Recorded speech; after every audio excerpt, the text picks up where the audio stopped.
Уважаеми зрители, стана много късно и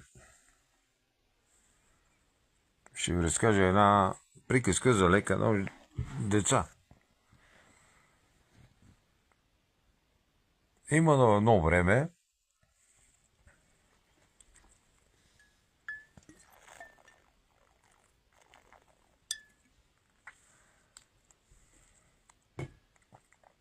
някога много отдавна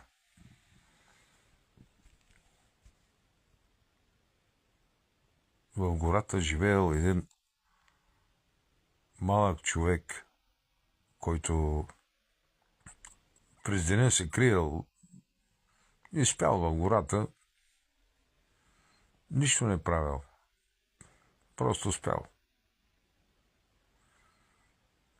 И вечер, когато падне мрак и той излизал от гората и отивал до най-близкото село и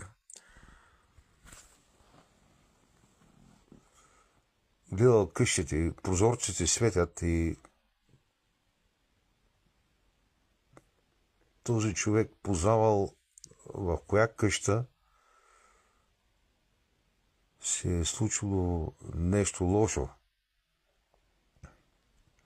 И той познавал в коя къща има нещо лошо и отивал и чукал на вратата. И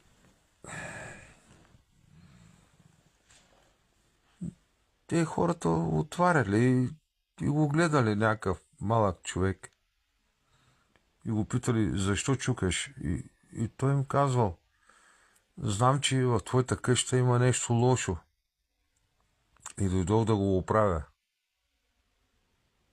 Дали някой болен, дали се загубило някой говедо, дали нещо друго. И той оправил всичко.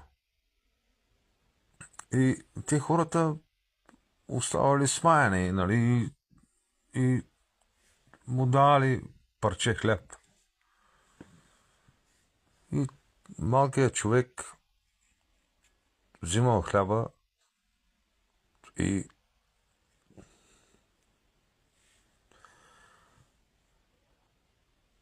си тръгвал в гората. Занимавал по пътя си. Там